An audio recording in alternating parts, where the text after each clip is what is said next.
دیکھیے اسلام کا انتہائی خوبصورت واقعہ سیف اللہ حضرت خالد بن ولید رضی اللہ تعالیٰ عنہ جب بھی کوئی جنگ کیا کرتے تھے تو آپ کے سر پر ایک ٹوپی ہوا کرتی تھی. اس ٹوپی میں حضرت خالد بن ولید نے حضور کے بال مبارک یعنی موئے مبارک سلائی کیے ہوئے تھے اور اس ٹوپی کے حوالے سے آپ کا عقیدہ یہ تھا کہ میرے سامنے کفار کا جتنا مرضی بڑا لشکر آ جائے جب تک یہ ٹوپی میرے سر پر ہے میں اس لشکر کو کاٹ کے رکھ دوں گا. لیکن ایک موقع ایسا بھی آیا کہ آپ جنگ کے ارادے سے نہیں گئے تھے اور آپ کے سر پر وہ ٹوپی نہیں تھی لیکن آپ کفار کے نرغے میں پھنس گئے. پھر اللہ کی مدد کیسے پہنچی؟ جنگ یمامہ صدیقی دور کی سب سے بڑی جنگ اور خوفناک جنگ. 1,00,000 رومیوں کا لشکر 12,000 مسلمانوں کا لشکر انہوں نے تہہ تیغ کر دیا تھا، اکھاڑ کے رکھ دیا تھا. حضرت خالد بن ولید اپنے 10 مجاہد ساتھیوں کے ساتھ مہم کی ان دو صفوں کے درمیان داخل ہوئے اور کہا مجھے خالد بن ولید کہتے ہیں. آپ نے دشمنوں کے سر اتارنے شروع کیے لیکن رومیوں کا لشکر بہت بڑا تھا، آپ کی تعداد بہت کم تھی اور جو 10 مجاہد آپ کے ساتھ تھے اسلام کے جگر تھے. اگر انہیں شہید کر دیا جاتا تو اسلام کا بہت بڑا نقصان ہوتا. جب آپ اس نرغے میں پھنس گئے، آپ کے سر پر وہ ٹوپی بھی نہیں تھی. ادھر مدینہ میں حضرت ابو عبیدہ کو خواب میں نبی اکرم صلی اللہ علیہ وسلم کی زیارت ہوتی ہے. عبیدہ تم سو رہے ہو، ادھر خالد مصیبت میں ہے. ابو عبیدہ کی جب آنکھ کھلی ننگے سر ننگے پاؤں دوڑ لگا دی. مدینہ کی گلیوں میں اعلان کروایا کہ لشکر تیار کرو، خالد مصیبت میں ہیں. برق رفتاری کے ساتھ جوک در جوک لوگ شامل ہوئے. 3,000 کا لشکر فوراً تیار کیا گیا. لشکر تیار ہو گیا، میدان جنگ کا رخ کیا تو لشکر کے قریب سے ایک نقاب پوش زرہ پہنے نوجوان سوار اس برق رفتاری کے ساتھ گیا کہ اس لشکر سے بھی آگے نکل گیا. ابو عبیدہ چونکہ میر تھے، آپ نے حکم دیا کہ یہ شاہ سوار کون ہے.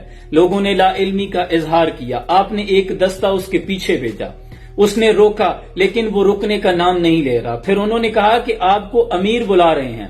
پھر وہ شاہ سوار رکا. ابو عبیدہ قریب گئے، پوچھا کون ہو. پردے کے پیچھے سے ایک نسوانی آواز آتی ہے کہ میں حضرت خالد بن ولید کی زوجہ ام تمیم ہوں. تو حضرت ابو عبیدہ کہتے ہیں آپ کو جانے کی کیا ضرورت تھی؟ تو کہنے لگی کہ جب میں نے اعلان سنا کہ خالد مصیبت میں ہے تو میں ڈر گئی تھی کہ اللہ کا شیر بھلا مصیبت میں کیسے آ سکتا ہے. پھر میرے ذہن میں یہ خیال آیا کہ ان کی وہ ٹوپی گھر رہ گئی ہے جو آپ جنگ میں پہن کر جایا کرتے تھے، میں وہ ٹوپی لے کر آئی ہوں.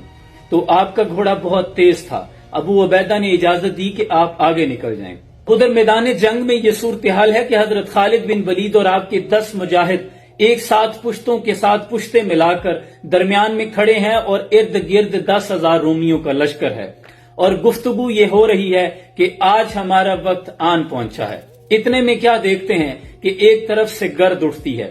ایک شاہ سوار نقاب پوش صفوں کو یوں بجلی کی سی رفتار کے ساتھ چیرتا ہوا آگے بڑھتا ہے کہ لشکر کو پیچھے ہٹنے پہ مجبور کر دیتا ہے.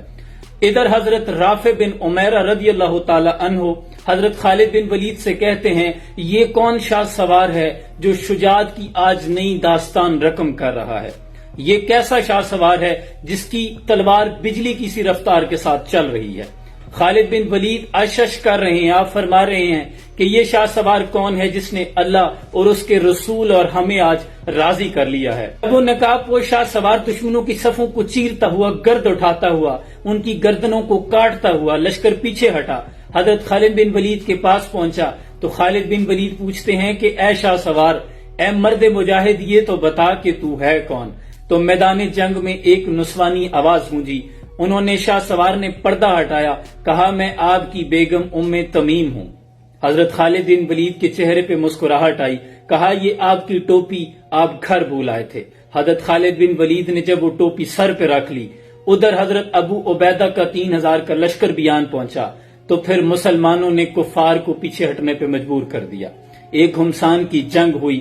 ہزاروں رومیوں کے مسلمانوں نے سر اڑا دیے، دشمنوں کی صفوں کو چیر کے رکھ دیا. ٹل نہ سکتے تھے اگر جنگ میں اڑ جاتے تھے. پاؤں شیروں کے بھی میدان سے اکھڑ جاتے تھے. تجھ سے سرکش ہوا کوئی تو بگڑ جاتے تھے. تیغ کیا چیز ہے ہم توپ سے لڑ جاتے تھے. اور دشت و دشت دریا بھی نہ چھوڑے ہم نے، بحر ظلمات میں دوڑا دیے گھوڑے ہم نے. یہ غازی یہ تیرے پراسرار بندے جنہیں تو نے بخشا ہے ذوق خدائی. 2 نیم ان کی ٹھوکر سے صحرا و دریا، سمٹ کر پہاڑ ان کی ہیبت سے رائی. اور 2 عالم سے کرتی ہے بیگانہ دل کو، عجب چیز ہے لذت آشنائی. اور شہادت ہے مقصود مطلوب مومن، نہ مال غنیمت نہ کشور کشائی۔ نکل کر صحرا سے جس نے روما کی سلطنت کو الٹ دیا تھا، سنا ہے یہ قدسیوں سے میں نے وہ شیر پھر ہوشیار ہوگا۔ انشاءاللہ سلام پہنچے۔